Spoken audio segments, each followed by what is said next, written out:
This is Toto's temperament evaluation from Gold Diamond Pup. Okay, this is Toto, yellow collar boy. Our tester is Sarah, and our tester dog is Fergie in this evaluation. We like to use Fergie because she's not actually fond of the puppies, and that gives us a great opportunity to see how will a puppy go up to a dog who's not necessarily interested in them. It gives me an opportunity to see their assertiveness with other dogs and evaluate their friendliness. So in this situation, you can see that he is being very, very respectful with her, probably the most out of this entire litter. He's not necessarily being submissive per se, but he isn't jumping in her bubble and trying to get her to look at him. We left Fergie in the longest in this test out of all of the other puppies, and he just was totally fine with her. He is a dog that I don't think needs to be around other dogs. He would be perfectly fine being the only dog. But that being said, I think that if there was another dog, he would be very respectful with that dog. Here, Sarah, also a stranger to this puppy, Fergie, a stranger dog to this puppy, is demonstrating how his workability could be. He seems to be interested in the toys, which is kind of surprising for this litter. The rest of the litter isn't as into toys like he is. I would say that he does have a higher prey drive than them, so if you have little children or small animals, it's something to keep in mind. He does love kids, and he does love being held. He has had a lot of exposure when it comes to things like that. So next we're going to do his touch tolerance.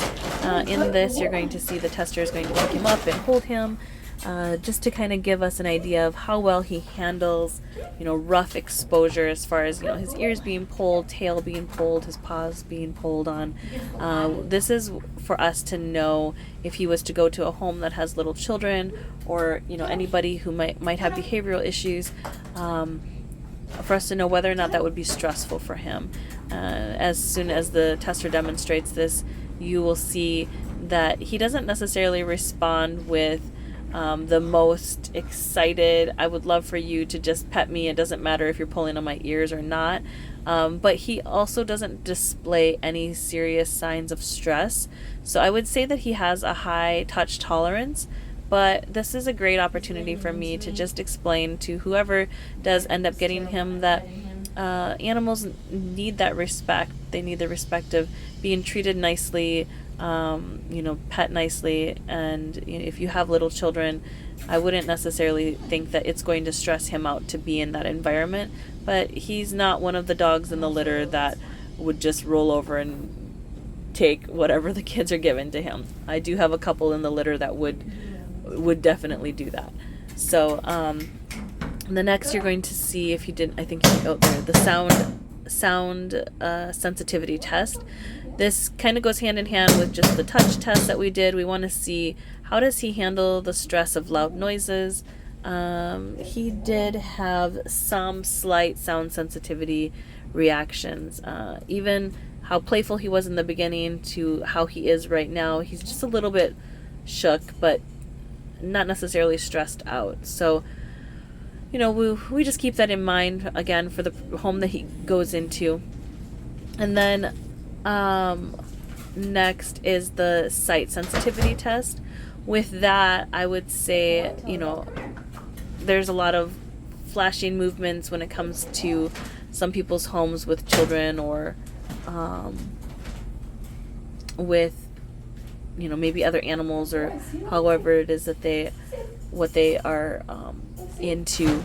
I just want to make sure that would be an environment that would be safe for him too.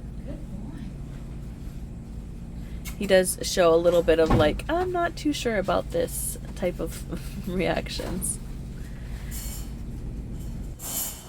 Lastly, we're going to do the tender-hearted test, and this is a great opportunity for us to have insight into how he's going to respond, again with anybody throwing temper tantrums, maybe any explosive behavior, anybody who has a child, or maybe they themselves are on the spectrum. We want to know if this is going to be stressful for him. And as you can see, he was like, yeah, I'm not really having it. I think that he was confused. He wasn't sure how to help. I think also he kind of was like not confident that it was even a serious situation. So I feel like this was one of those situations where, you're in a uncomfortable spot, so let's make a joke. That is what his behavior kind of showed.